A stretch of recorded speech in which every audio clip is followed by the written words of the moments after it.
Ayo, what's up? Ako nga pala si BT at nandito ngayon tayo sa BT Reaction. And welcome to my channel, Tunay na Kritiko.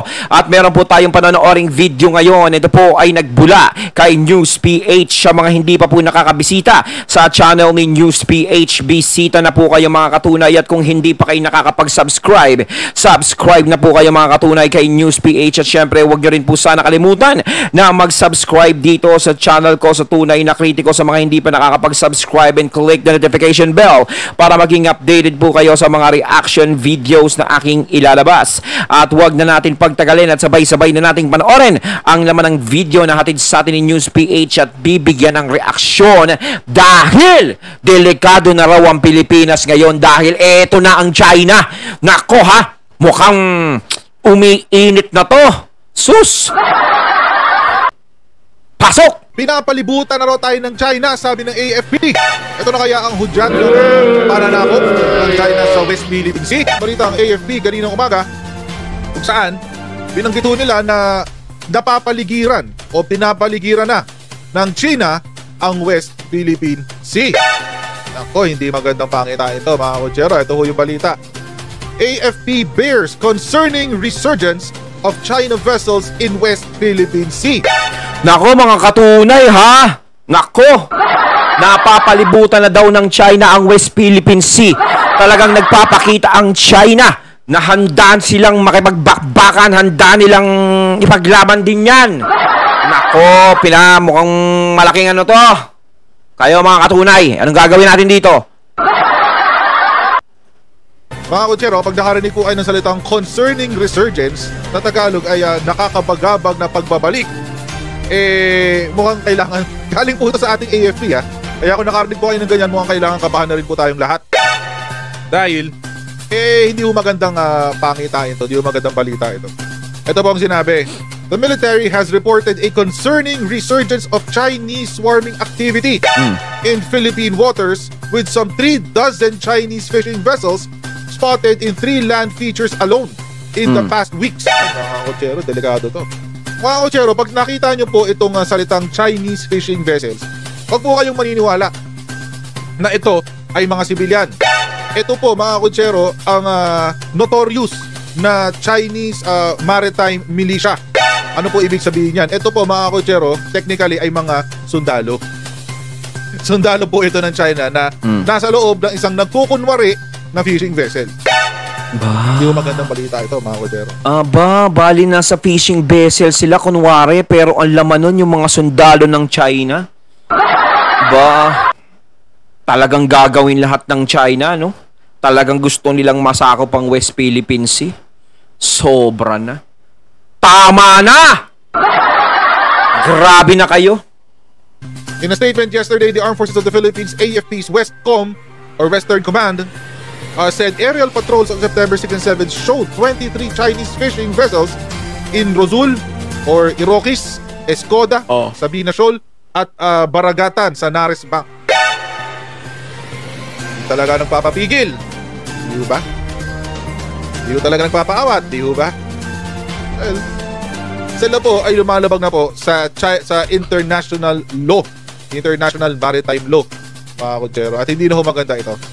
This is not good. Sabi po ng Westcom, the increased presence of Chinese fishing vessels raises concerns regarding the potential implications for Philippine maritime security, fisheries, conservation, territorial integrity, and preservation of the marine environment. These activities have been a source of tension in the West Philippine Sea and have contributed instability to the region. Ayan, nagsalita na ng rektahan mga kutsero ang ating AFP. Nanggugulo kayo dyan. Huwag kayong magulo dyan, China. Kayo ang sanhi. Ayan, source of tension Kayo ang sanhi ng gulo dito sa West Philippine Sea. Talagang wala talagang magawa yung China, no? Talagang mahilig sila mangkamkam, mangangken. Sorry for that word, no? Pero ayan yung nakikita namin sa inyo. No? Talagang hindi nyo titigilan ang isang lugar na magugustuhan ninyo hanggat hindi nyo makukuha. Kailangan makuha ninyo. No? Bago nyo tantanan. No, kahit na ano pang mangyari, kahit na magkaroon ng sakitan o ano, is gagawin nyo lahat. Sana po, painggan po tayo ng mga pro-China at or mga China sympathizers dito sa ating bansa, no? Kasi mukhang nagiging success ang propaganda ng China dito sa ating bansa. Nagwawagi po sila na paghatiin ang opinyon ng bawat Pilipino dito sa ating sa West Philippine Sea. Alam niyo po kasi mga kutsero, kapag pag divided po ang ating opinion dito, mas mahirap po sa ating gobyerno na gumalaw ng tama. Kasi merong mga tao o may mga taong kumbinsido na mali ang ginagawa ng gobyerno. Kaya po hindi ho sila makakapag-impose o hindi ho sila makakagalaw ng kung ano yung tama dahil nabola sila ng Chinese Communist Party. Wag ho tayong maniwala doon sa propaganda ng China. Dapat ho tayo mga Pilipino ay magkaroon ng iisang opinion lang dito sa West Philippines. Dahil po yan, ito po mga kutsero, number 1 ay pagsunod. Ang pag-recognize po natin ng ating soberanya or sovereign rights, not sovereignty, but sovereign rights dito sa West Philippine Sea. Number 1 ay alinsunod sa international law, international maritime law. Pangalawa, ito rin po ay alinsunod sa ating konstitusyon. Kaya nga po, di ba, mayroong mga efforts ngayon si Senator Francis Tolentino na gumawa ng bagong mapa ng Pilipinas kung saan naka-outline na rin doon ang 200 nautical miles ng ating bansa, kung saan dapat ay nire-recognize ng iba't ibang bansayan. Wag po tayo ma-distract. This has nothing to do with the Philippines and international yung history ng Pilipinas sa US, history ng Pilipinas sa China. It has nothing to do with all of that.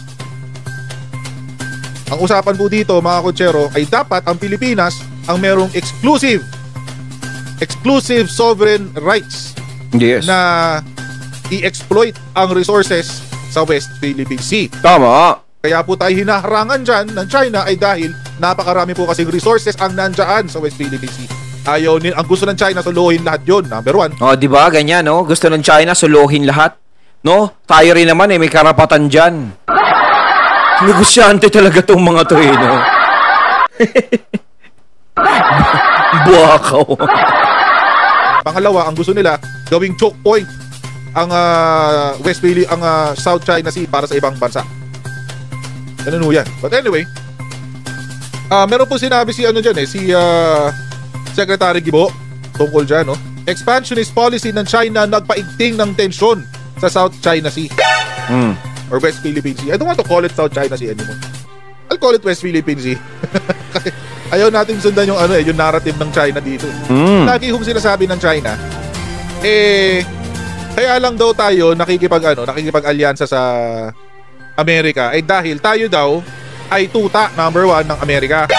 At gusto lang daw ng Amerika na pigilan ang pag-expand ng China. Parang hindi naman ako naniniwala dyan na tayo mga Pilipino ay tuta ng Amerika.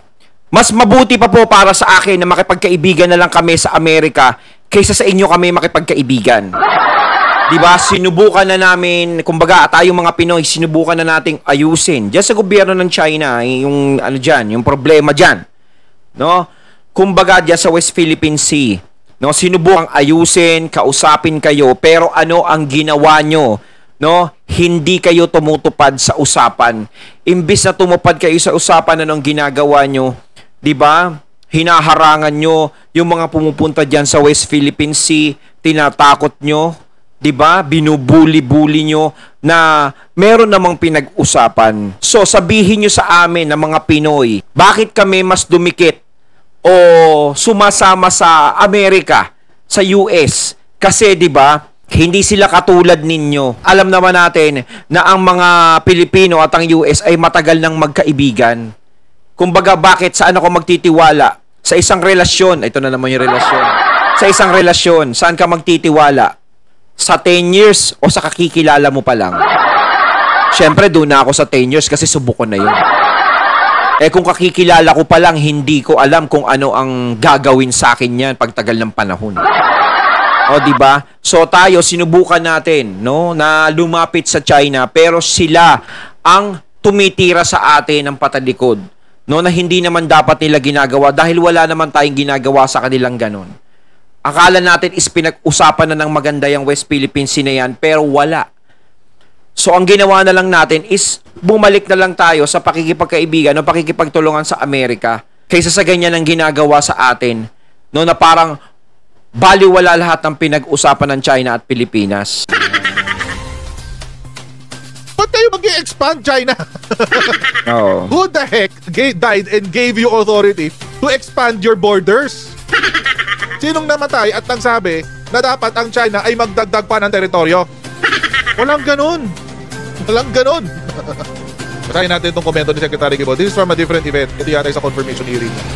Ang sinabi, ito ang naging tugon ni Defense Chief Gilberto Teodoro o Gibo Teodoro nang hinga ng komento sa naging pahayag ni Senator Robin Padilla na ang presensya ng Estados Unidos sa Pilipinas ang dahilan ng tumitinding tensyon sa riyon.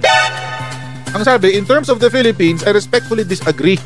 It is the expansionist policy of China that is actually escalating tensions not only between us but with Vietnam and other actors. And their 10-dash line is actually the best proof that they want to escalate tensions within the area because now even Brunei is affected and India is affected and Nepal is affected. Uy, ibig natin sabihin dyan, mga konsyero. Sinabi po kanina ni Secretary Guibo na yung expansionist what do you call this? Expansionist policy na, by the way mga konsyero, being a communist country, ito dahil komunista po kasi ang China, ganun po talaga ang prinsipyo nila, expansionist po talaga. Wag na ho tayong lumayo tulad ng CPP, NPA natin dito. Di ba kaya hanggang ngayon hindi sila natigil? Kasi gusto ho nila, sila ang mag-control sa buong bansa. Expansionist po talaga ang komunismo. At ang China po ngayon, kahit sabihin pa nilang People's Republic sila, they're actually not. They're a communist state. So, it's really interesting no, na may mga tao din sa Pilipinas na sinasabi, buwagin na ang CPP, NPA, NDF, pero todo suporta sa communist China. That's so weird. But anyway, napaka-importante po nito, no? At tulad nga po ng sinabi ni Secretary Guibo, napakahirap po kasi natin na kailangan no talaga mag-improve po tayo ng ating maritime security. Kaya ho, mga kutsero, it is a welcome development na kanina rin, mga kutsero. Meron pong dumating ng Canadian frigate dito po sa Pilipinas. Bakit? Kasi po, si Canada gusto na ring makisama dito sa hindi naman gulo. Meron akong ang Canada ay gusto nang makisama sa gulo dito sa Pilipinas. Ayun, at ating nato ngayon ng video na nagbula kay News PH at syempre credits dun kay Kuya dun sa nagsasalita, no? Tayo, lumalagay lang tayo kung saan tayo papatag at kung saan tayo magkakaroon ng proteksyon dahil kailangan natin ng kakampi, no? Nabasa natin yung ugali dyan ng China, di ba? Alam naman natin ang ginagawa nila. So, dito tayo, kailangan natin ng kakampi na kapag tayo muli na kayan-kayanin, meron tayong masasandalan. Aminit ba natin hindi pa tayo ganun kalakas. Hindi pa natin kaya tumayo o lumaban lang ng mag-isa. Lalo na't merong sumakop sa ating malaking bansa is hindi natin kakayanin yon. Kaya kailangan pa rin natin ang tulong ng iba.